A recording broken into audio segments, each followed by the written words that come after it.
I would like to welcome you all to our meeting here of officials from around the country. We have come to share some time with a rich man. That's Mr. Rich Shorenstein, who's masquerading himself as Kathleen Pivarsky. Yes. His wife, who outranked him in the military, and but just barely. Rich is very kindly agreed to take over the Best Practices Library on an interim basis, and he'll tell you a little bit about that. But the name is Shorenstein. As if you have difficulty remembering that, just think about the glass that the Germans use to hold the Pilsner that they quaff. All right, Rich, I'm going to turn this over to you for your presentation. Thank you very much. Thanks, Scott. And good evening to everybody. And happy St. Pat's Day to all the Irish folks out there. First, I want to say a big thank you to Scott for putting on these Zoom calls. It's a great means to reach and connect with hundreds of officials around the country and to share information and help us all improve our skills on the various topics that Scott has organized. So Scott asked to have this session on best practices. So we've built a short set of slides to speak to its origin, what it offers, how to use it, and a few other things. So let me pose this question or two. Did you ever wonder why we do things a certain way? Or perhaps to put it a different way, why you do it one way and others do the same process a different way? Then you ask yourself, what's best? Well, we've tried to collect the best procedures, best practices, and put them in a library for all of us to look at. The best practices exist really for two reasons. One is to share and give you the benefit of the experience of other officials who have been before us and who have worked and experienced their discipline and built a process that we can use in our efforts in that discipline. And the second reason is to standardize our procedures across the country. So with that, Scott, go ahead and put up our set of PowerPoint Well, slides. Rich, before we begin, can you tell us when this library was originated? Can you tell us a little bit more about the history of it? As a matter of fact, Scott, I think one of my slides will address just that. It's a good question. Okay, all right. I will then. There we are. Okay. So just to set the stage here, as Scott alluded to, I created this concept of best practices 17 or so years ago and had been the editor for 15 years. I took this back over after this past annual meeting on an interim basis, pending the selection of a new editor. And we have gotten ourselves a terrific lady to take this on, Lisa Colvin from Texas, who's with us this evening. And jump in as you see fit, Lisa. She'll become the new editor of Best Practices as of the end of May. I'm really happy to see that. Thank you, Lisa. She's going to do great. You're welcome. I hope I can. So I think you will. Scott, the next one, if you would. Sure. Well, what is it? I'm not going to read all of these bullets. That's not the way you do presentations. You can read those, but it is a library of information that goes beyond the rule book. It's our procedures, our processes. Most of those are 1 or 2 page items that you can put on your clipboard for quick reference. I got to tell you, the clipboard I carry to every single meet has 8, 9, 10 of these best practices sheets on it, mostly for the verticals that I concentrate in, but a couple of others as well. I trust that most everybody knows how to find the best practices on the National Officials Committee website. If you don't, there's a link. If you don't feel like copying that down, ask Scott to send us a presentation to you afterwards, and then you'll have that.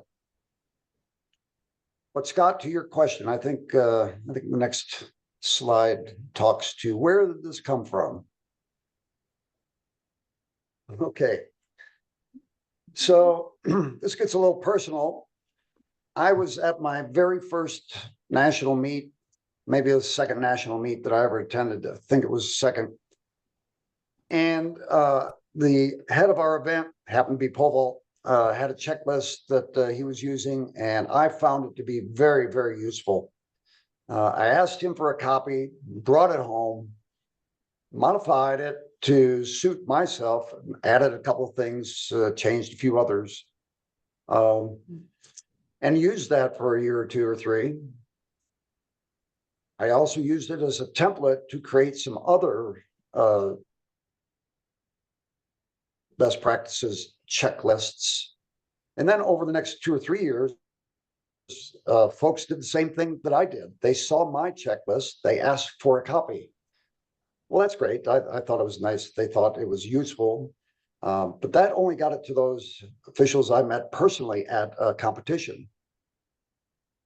So obviously the thought came to mind, how can I get this more broadly exposed to folks around the country or around the region? And the answer to that was to approach Len Kursak at an annual meeting. I think it might have been in Reno. And suggest that we put these best practices checklists on the NOC website, as it says, for nationwide access. And Lynn is Well, the executive committee took a look at the 4 or 5 that Len Kursak was then the chair of the National Officials Committee and has been reelected and is our current chair of the NOC. So the executive committee took a look at the 4 or 5 examples that I had and said, yeah, that might work. Let's give it a test, put them on the website. And that was the genesis of this best practices library. Over the next several years, we added materials for almost every discipline. And as you see the last bullet there, it's grown from an original 8 documents to just under a couple hundred today.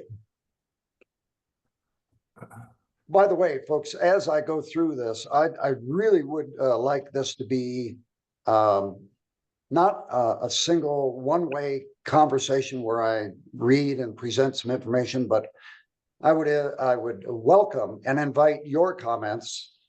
I see that there's already 30 items in the chat, and I trust that either Lisa or Scott's going to monitor that. Please add to the chat with any questions you have at the appropriate time. Scott or Lisa, stop me and we'll address those questions. Would love to have your questions, would love to give you some answers, love to get your ideas. Okay, Scott, next one, please. I may have touched on this. There we go. There you go. Thank you. So where did all these materials come from? As the first one indicates, I've adapted some of the best practices documents to take from one and use it on another. For example, briefing to athletes. There's an outline and a good flow from one or two of our original ones. We just adapted that for the other disciplines.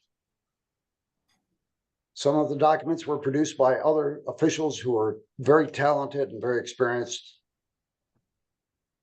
Some came from observations when I go out of town. And I got to tell you, here in Colorado, for example, we've got, about 100 certified officials. I would say that only 20 or 25, 26 of those have ever conducted competitions out of town or out of state. We need those folks for our local competitions. We absolutely need them. But to become more versed in our disciplines, it's going to another facility, another type of competition, another level, where you learn things that you didn't see at your home venue. Importantly, you learn what to do, and as importantly, you learn some things not to do. Plus ideas that have come up at clinics or at meets. Now, let me give you just two quick examples. The first happens to be a clinic that Marty Johnson and I did at the invitation of Scott Phoenix out there in Oregon. And one of his Oregon officials said, hey, you know, in throws, and particularly in javelin, we don't have much that, or anything that describes how to conduct the pick line for javelin. Well, as many of you know, we're not going to do pick lines in world or USATF competitions any longer, but we do for NCAA. And so I invited that official to draft something. She did. I did just a little bit of editing, and now her name is on that in the best practices library. Another example, this past weekend, I met with some officials who recommended that we create a document specifically for starters assistants. That's the new name for line clerks, and they're going to do that. So these ideas can come from anywhere, and I invite every single person on the Zoom this evening. You got some good ideas about improving what we've got or something new? Boy, we'd love to hear from you. So, Rich, Go ahead, Scott. in that regard, we have a couple suggestions here. Do you want me to save these for later? Or do you want me to insert No. these as they pop up? Take two or three or four here now. All right. If possible, please include a best practice on setting up calibration of high jump standards. That's from Lee. All right. Thank you, Lee. Take a look at that. And then from Sydney Milden. Hello, Sydney. He writes, with electronic use, such as electronic measurement, becoming more prevalent, is there a plan to edit best practices based on electronics? So I hesitate. There certainly is a need. Yes. Excellent observation. So I'm jotting notes. Thank you for that. Hey, Before Scott, we leave that one, if you've got some specifics you'd like to suggest, please do send them to me. You can find my email on the best practices library page on the NOC website. Yeah, and speaking of people's emails, those of you who have written in the chat to request slides or the video, please do so at my email, which I will put up later. And I'll also put that in the chat. But it's much easier for me to go from email to answering you than from this medium here. Very good. Had somebody tried to get my attention, I believe? hey, Who was Scott, that? Eric, Yes. I got a electronic distance measurement checklist. I believe that Todd Hurley put it on the one of the Ohio sites. Please, Yes. please, if you like, please do send that along to me. I'd love to see it. Yes. Yeah, I'll give it to Scott and he can forward it. Thank you. Thank you, Eric Johnson from Newburgh, Oregon. All right, go ahead, Rich. Oops, sorry. So next one. So I believe I touched on this. The best practices go beyond the rule book. The rule book tells you how to actually conduct the event, but it doesn't tell you how to set up the venue, how to brief the athletes, how to brief your crew. Sorry. So that's where we get the benefit of the best practices. And as the underlying portion of the second bullet says, it helps to standardize procedures. Now, this has a real benefit both to our officials so that we're doing the same thing across the country, but more specifically for the athletes. If we're doing it the same way at the Missouri Valley Conference Championship and at the NCAA Championship, they're not going to be poorly surprised at a different procedure at the meets as they go across the country or as they go up in the championship events. So that benefits officials and athletes. Most of our best practices that deal with a certain element of one discipline will address the rule book differences for that element. That is to say, NCAA, USATF, and World Athletics differences. Those will be addressed in the best practices documents. Rich, just a minute here, please. Jim Hanley is on this Zoom. Jim, go ahead, please, and type into the chat how to connect with you and your book that you produce, in which you compare rules across the governing bodies. Okay, thank you guys. Well, I got a second. Right now, I ran out of books again, and I'm going to get 123 of them tomorrow. So there's a couple of folks on this call who haven't got their books yet, including at least one in Oregon. So I will just hang in there. Tomorrow, they're all in, and they're all going to be shipped. So let me type that information in right now.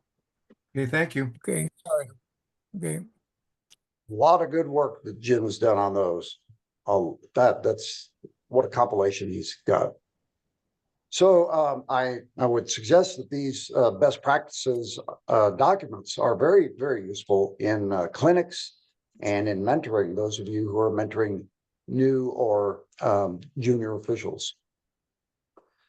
Now, the last element, the templates and the items that we have in the best practices library, unfortunately, due to constraints by USATF, their IT folks, almost every one of them is PDF. I've tried for years and will keep trying for the next year or so to get them to allow us to post in Word documents and Excel spreadsheets. All I can tell you is we're trying to make that happen so that that's easier for you to take one of our documents, do a little adapting if you feel it necessary, and make that your own personal document. And next, if you would, please. Before I get into this, Lisa, anything that you want to jump in on or just hold off for? No, I'm good. Keep going. All righty then. Folks, again, here, I invite your comments. Please, as Scott indicated, send him an email if you want this presentation. Any other things, questions, comments, put in the chat. I see we've got 55 chat entries. So Scott, anytime you want. Yeah, most of those are just a chit chat at the beginning, Rich, and so I Yes. think that a couple questions that we have are going to be answered in this slide and the next one. Excellent. Okay. About four slides or so here about navigating the best practices pages. We gave you earlier on, we gave you the website address for best practices.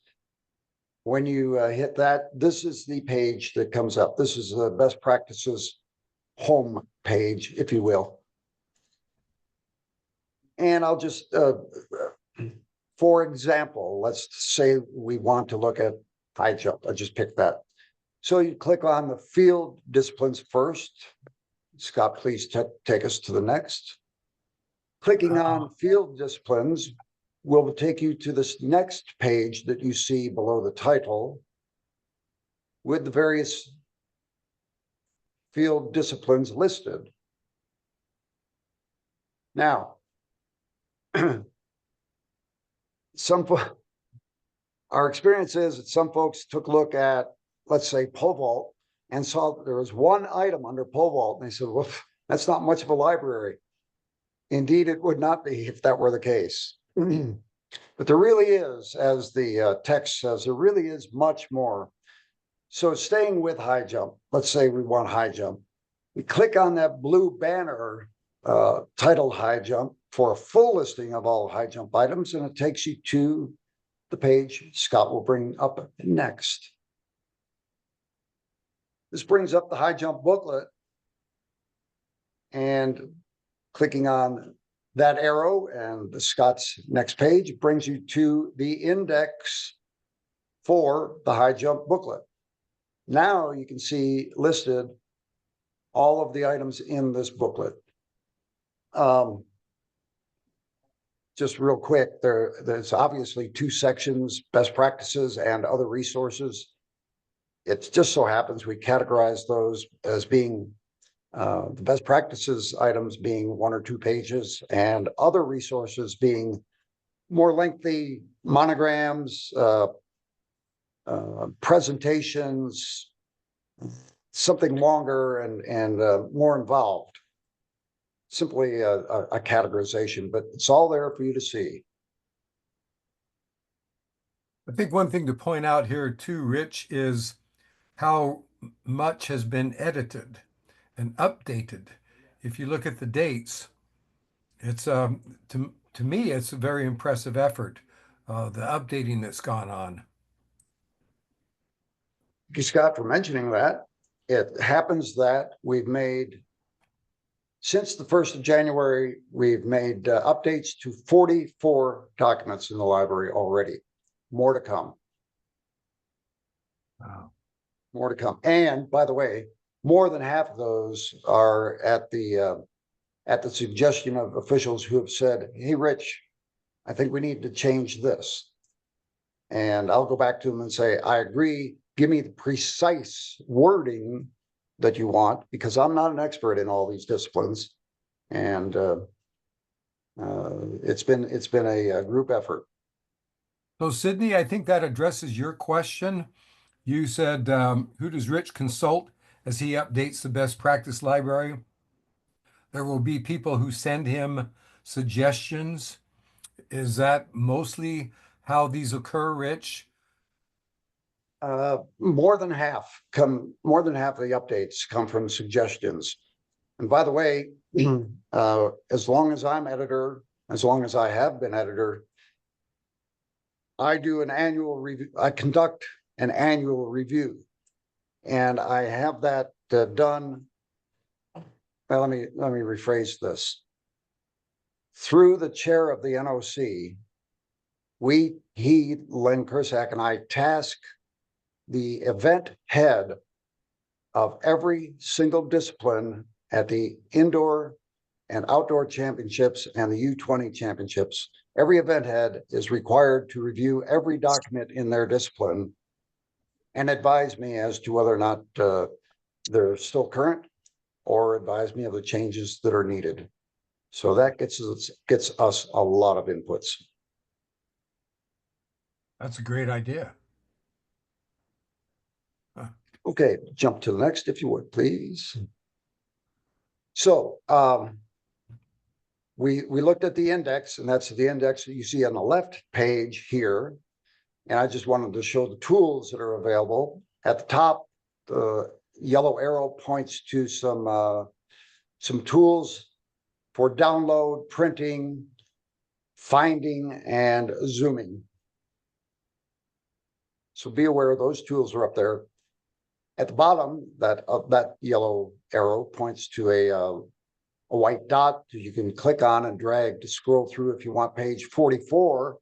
Instead of clicking on the arrow at the far right-hand side of the booklet, you can drag that along to quickly go to the desired page. And next, if you would. So this is simply a sample of the details that we've got in one of the documents. This happens to be one page of a 2-page document for the duties of pole vault officials.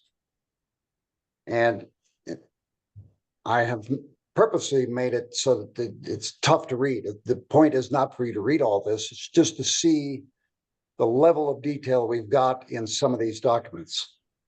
I find that for folks who are not terrifically experienced, that they can look at one of these and say, I'm doing all that except, oh, there's a good one. I never thought of doing that. Or my boss never told me to do that. I'm going to suggest it at our next competition. Just one example.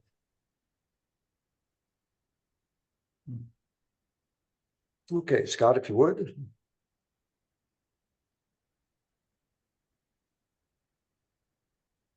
Well, so what is out there in the best practices library? As I said, almost 190 documents. Gosh, I guess you might be able to tell from this where my experience lies, and that happened to be in verticals. Quite a number there. But with help from a lot of officials around the country, we've got some terrific content and terrific help in the best practices library. And there's more than what shows on the slide. Just an example. And we'll go to the next slide, if you would, please. Okay, this is a matrix that I created to keep track of what's there and frankly, what's missing. You can see in the grayish areas, I can invite folks who are skilled in those disciplines to come up with some concepts and some information to help fellow officials in those disciplines by creating something that we can use. Now, in terms of if any one of you have ideas about, say, a new document, don't worry about how to build it, format. You get something to myself or to Lisa, and we can help you with editing and formatting. We just need the basics, the real guts of the document.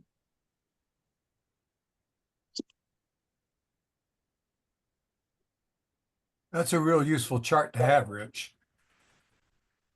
Well, It gives people a really good idea of what to work on. right. And I sent Scott a few versions of this PowerPoint slide presentation, and the previous title on this one was Materials by Discipline and What's Missing. So there are things missing, folks. I'm not a starter. I'm not a tech manager. I'm not a race walk guy. We need some help on some areas here, as you can see. Yeah. Any other chats that we need to jump on, Scott or Lisa? It's been pretty quiet in the chat front. Dang, come on, folks. This is otherwise called Stump the Dummy. You have overwhelmed people's brains. Nah. Go ahead and But click can on I the ask a next. question? Sure. Okay. Hi, Rich. It's Liz. Uh-oh. Speaking of race walk, right? Yeah, right. Well, you knew you were gonna get me. So I'm looking at this materials by discipline. And I know that we've got a committee that's putting together things. And so this is kind of how you want things separated out, as in categories. Is that what you're looking at? So Liz, that's a good question. I got to tell you that before the best practices came about, there were several monographs or handbooks, if you will, that were 20 to 45 pages, and they had terrific information in them. I just found, both personally and in talking to other folks, that not very many people got past page 8 or 9 or 10. Yeah. So I chose to break it down and in general by these categories, but we can go certainly beyond those. So if the answer to your question is for the best practices, I would prefer to go in these general categories, but would welcome other thoughts as well.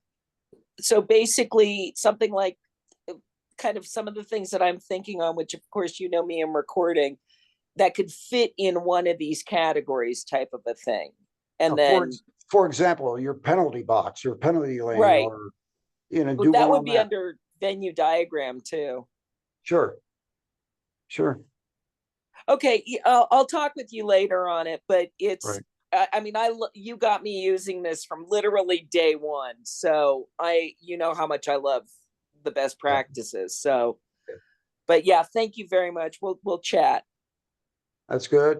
Kay, I saw briefly, it disappeared from my screen, a note about a form for implement inspection. I know there's a form or two already in the library. If there's others needed, or if those existing ones need to be improved, by all means, let me have it.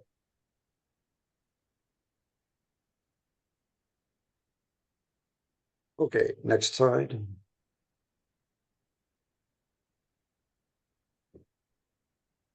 Well, best practices the library as it appears on the USATF website does have some issues. For some reason, they have named the booklet that I showed on a previous slide, they named it Flipsnack, whatever that means. It is difficult using that booklet format to find the right pages and then find the right item. For many folks, it's difficult to download and print a single document. And for many folks, it's tough to modify or adapt one of those documents for your personal use. Since almost all of them are PDFs, some folks don't have the ability, the program to adapt a PDF, whereas almost everybody can adapt a Word document. We might have to move the library to another site, or we may twist USATF's arm to get what we really like. Know that I'm working to do the latter, to get it to where we can have Word and Excel documents in there. Now for our NOC Vice Chair of Training, that last item is very pertinent. How do we best integrate best practices into an overall NOC training program? Well, that's why he's getting paid the big bucks. And Scott and I and Lisa will work with him on that. Be sure to contact that guy. Yeah, what's his name? Yeah. You wanna reserve that for our discussion, Scott, or have you got thoughts you want to share? Well, this is a necessary component, being able to tell people about what's available, how to access it, um, uh, indicate what is in need of being provided that currently is missing, just to work at various aspects of making it accessible and as readily available to people. Uh, so we're off to a very good start. One of the things that I had wanted to do or said that I was going to do when I gave my little speech in Orlando before the vote was that I was going to work hand in hand with the best practices editor. And it's with this sort of thing in mind. I've got a comment here. I've read the EDM, EDR best practices, would love to be a sounding board for EDM, EDR. Now that's from Sydney again, and we will take advantage of your kind offer, Sydney. Sydney, we have been working Amen. with about 30 operators to incorporate the info into field events. So I will be in touch with you. From Deb Connolly, why isn't this information in a database that can be searchable? Hmm. Hmm. Gonna have to do a little thinking on that. That's a good question to pose. Hmm.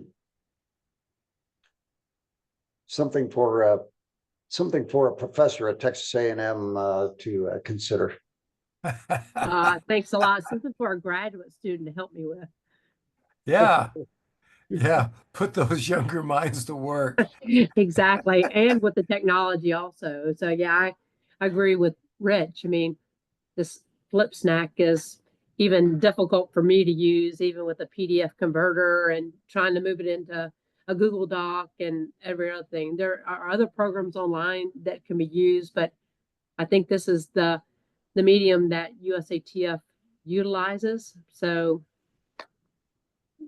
Rich, So, I agree. I mean, it's a difficult thing to use, and it's not in a format that can be manipulated very easily. you know, I hesitate to say this, but I'll go ahead. I'm on the way. It could be that we move it to another site where we make it easier for people to access, navigate, use, reproduce, adapt. That's still an option that we have. I certainly don't want, I would prefer not to have people go to 2 or 3 sites to get their officials' information. In fact, well, we're just going to have to work on that. Leave it at that. There's a person on here that I was very sad to see leave the Oregon Association, but his abilities, etc., took him elsewhere, a little bit more exotic climb down into the Atlanta area. That's Mark Bednarski. He writes, I think a CMS for knowledge management would be the right tool. All these tools allow typically for printing of individual chapters or the entire book. Mark, unmute yourself and address this, will you please? Yes. Hey, good evening. We do knowledge management for work, and there are so many tools out there, from freeware tools to tools that cost some money, typically not that much, especially when you only have a lot of viewers and not so many editors. All those tools have in common that there are typically multi-user editing platforms, so multiple people can edit. Like for those who use, for example, Word on a OneDrive, where multiple people can edit the same document at the same time, and you see version control and all those good things, and you approve a version, and that approved version then is visible to the public. And not everybody is an allowed editor or certified editor. So, and then the public can decide, do I want to print this one page about, let's say, how do I configure an EDM device or set it up? Or do I want to print the entire section about EDM? Or do I want to print this section about all the fields events where EDM is just a portion and it will come with individual tables of content or so? But it's a technology solution. Maybe goes way beyond that call here, but more than happy to fill you in, Scott, or connect with someone on the USATF side who has technology on their name tag. I will send you emails of the two uh, editors here, Mark, and we'll keep in touch. Sure. And I hope the family's doing real well. Yes, they do. Thank you very much. You're very welcome. Mark. So there you have some comments about printing things in booklet form. Faith Hogan points out that their training chair in California uses these and prints them out for a training booklet that fits what we are focusing on that year. So there's some very interesting comments that people have come up with as far as sharing things. John Lilligren has sent a snapshot of the Pacific Association documents for Race Walk as an example. John, you want to say something about that? Well, we have a number of things, but Liz Shepherd commented there's a committee of the Race Walk for National that's working on documents consistent with World Athletics. I'm not aware of the other groups, but I just wanted to make known that we have some documents on the Pacific site and you know, as a reference, but I'm sure other groups are doing specifically for those for their events. I didn't want to take anything away from them. Well, I would like to act as a form of clearinghouse for these ideas and send them out to people. So I'll put my email up here. I've already have it in the chat, but when we've stopped this screen share, I will put it up, and that's the medium, please, in which to send your suggestions and ideas. Scott, this is Liz again. Yes. I'm not sure if other events are doing this. One of the things, because for Race Walk, we are trying to make sure that we keep everything streamlined, etc. We actually have a Race Walk page where we'll have links to all of this, including links to the best practices page and all the documentation, because sometimes it is, as Rich was saying, as a person that's tried to print these things up, it's a royal pain in the rumpus room. And so I don't know if other events are going to be doing this also, but we're trying to make it so that like everybody will have the new forms, and so we'll have less confusion out there as we move towards World And you will Athletics. send those to me. Yes, you'll have all of that. Very good. Very good. Yeah, I appreciate Scott, that very much. Scott, Yes. can I just dovetail on what Liz is talking about? We're actually working on the documents, yes, but it's also going to go into the best practices booklet that Rich, that onto the website. Right. And it doesn't hurt to have them Nope. in both places. But we definitely want to make sure that, you know, people that have things on other websites, that we get those updated to the correct documents. You So, bet. yep. We have, So go ahead, Rich. I was going to say, Scott has offered to be a clearinghouse. I do want to say that ideas for improvements to existing items and ideas for new ones. I do want Lisa Colvin, the new editor, to be prime on that and work with Scott. He's got many other things besides best practices. Absolutely, as the vice chair of training, he needs to be involved in this. But we've got an editor that's the top dog on best practices. Yes, indeed. From Okay, Stephen next. Kessler, at my second meet ever, an event took place for the first time. There was no best practices for it. The organizers suggested reading the shot put rules. The next morning, the newly approved rules were available. Shot put was an informed suggestion. After the event, the new best practice for ultra weights was born. Reviewed, discussed, tweaked, submitted, and approved. Just do it and see what happens. Rich had a good suggestion, and so will Lisa. So thank you for that comment. Appreciate that. In terms of receiving ideas for either changes or new items, changes we can turn around if it's not debatable, we can turn around, a change in the rule number, a change in the rules from the new rule book. Those we can turn around and get approved in 5 to 10 days. getting USATF to post them in the best practices library may take 2 to 3 weeks, but we can do it rather quickly. I was very pleased, Faith, thank you for your input, saying that your training chair uses these and puts them in a booklet. That gets to the next slide, please. What can each one of us do? Well,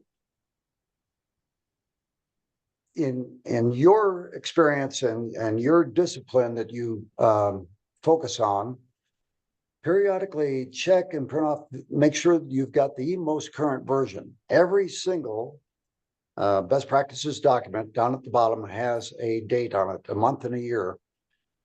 As Scott indicated, and I mentioned, we've already updated 44 items this calendar year. So make sure you've got the most current version. The second one gets to what I was just saying. We that are on this call, and I saw the names of many, many folks I know who are senior and experienced officials, and I'm sure we've got folks with all levels of experience here. Help us publicize the existence of the best practices library, using the documents at a competition, show them to your fellow officials, use them as handouts at clinics, or as Faith's association does, a handbook that they produce for a particular discipline.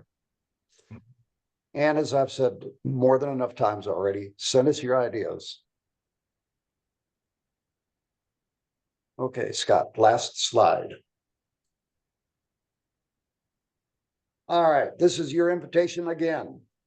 And this is the last PowerPoint slide.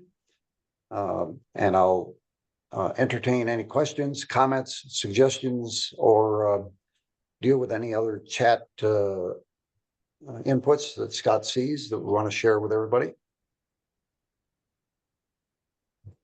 You want me to stop screen share now, Rich, or Sure. leave this up?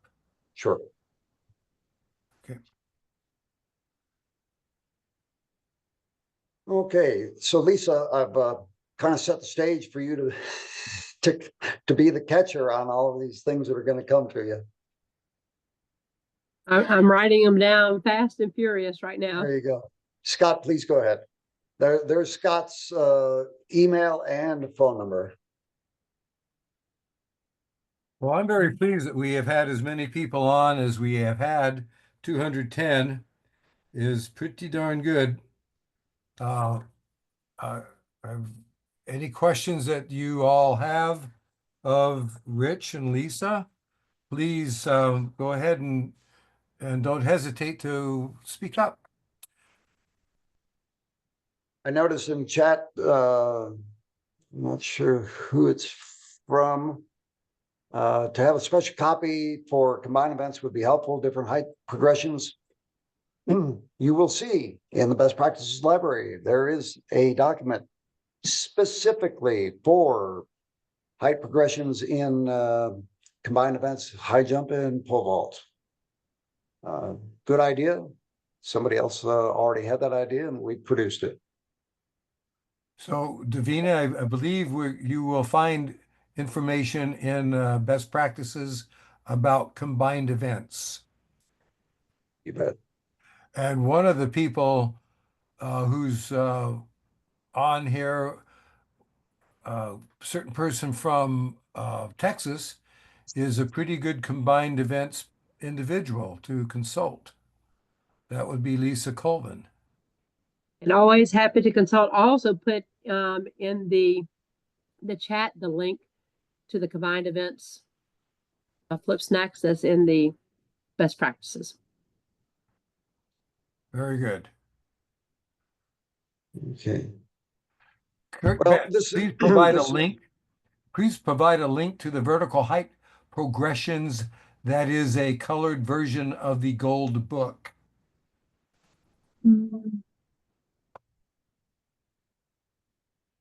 All right, let's see if I As can. in the height progressions for high jump and pole vault. Yeah, there was an old version that was color coded. I'll see if I can dig that back out. Okay. I know there's Oh, so now a one sheet. these are color coded by increments, so every 3 or say every 6, the same color is used. Yep. Okay. Yeah, I have something similar to that too. Basically, for the pole vault, it would be 5 centimeters highlighted in the same color, or 15 centimeters, I'm sorry. Uh-huh. Or actually by 5, because you don't want to dictate which 15 centimeter increments. So it'd be by 5s. Right. And then Yeah. basically the same thing with the high jump. But then when you go to Yeah. combined events, it is the 10 centimeters, which you would want to be in the same color. It makes it easier to deal with the athletes choosing their opening heights. Sure. Yeah. Yeah. And then same thing for the high jump at 3 centimeters for combined events. Yeah. Typically in combined events, and Lisa has coordinated many of those, but typically either the referee or the combined events coordinator will select the progressions, not the increments. The increments are set in the rule book, but decide in a pole vault, for example, whether we're going on the 0s or 5s, or more rarely, but sometimes the case, 1s, 2s, and 3s. The existing document in best practices on combined events progressions has a list of the progressions for everything for the high jump. That is 1s, 2s, and 3s, and everything below those for each one of those progressions. And for the pole vault, it's got 0s and 5s. Very, very useful. Once you decide on, for example, in the pole vault, you're going on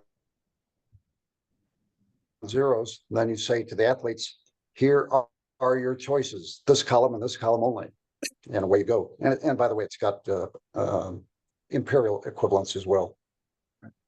Hey, Rich, this is Mike Simontelli. Let me just add to that. I have, and I'm almost completed it now for everything, because I do a lot of combined events, and very often, more and more, we're starting to see on pole vault, for instance, and high jump, where the coaches or the games committees want to go through something other than a 0 and 5 in pole vault too. Right. I have created something to cover every integer from 0 to 9. I'm just about done doing it for the youth combined events, which go on 5 and 15. That takes a little bit more to put together. It's 3 pages, but I'm 95% of the way done, and I was going to submit that to you here at some point quickly. Hey, Mike, Lisa and I would love that. Thank you. And many people would make use of it. Wonderful. Yeah, it's been good. I've used the 0 to 10s with recently in the conference championships. I just haven't put them all out there yet, but I'll get them to you. Very good. Most times it is dictated by the national or the qualifying height that they want to hit. So you want to have your progression hit that point for the national qualifying height. Right. And that's the most common thing we get. I've also had them like for like the national JUCO, like a national meet record. There's different purposes there, but most of them are going to be for an decathlete or a heptathlete to qualify for the open event. Exactly. Perfect. Love to see it. It'll be done soon. Couple comments here. Would best practices address the problems that sponsorship adds on the field that hampers the view of long jump, triple jump competitions? No, I'm going to leave that to meet management. How about an asterisk, bold, or some indicator to indicate updated rules, practices in the current year?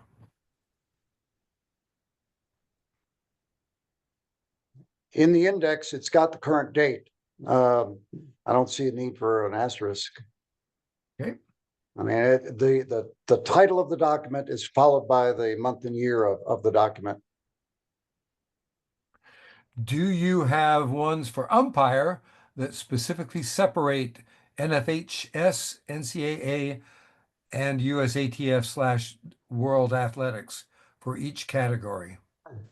The answer is no. We've got documents that address the umpire's duties and what they're looking for. And within that, I'll address the differences between the three rule books. Mhm. Whether or not we did a separate page for each one of them, that's I wouldn't rule it out. We'll consider it if somebody thinks it's absolutely necessary. Just as with anything, what we've got there now is what we've created. We don't say it's perfect. We're willing to listen. Yeah, it was a big effort, and it's very much appreciated. Well, I think we're about ready to say goodbye. I don't have anything on the horizon to tell you about for the next Zoom. We're in our point of view series that Lloyd Cornelius, Matt Merrill, and Brittany Wright are organizing. And next up, I think will be clerking, but I'm not sure. And so we'll be sending out information about that.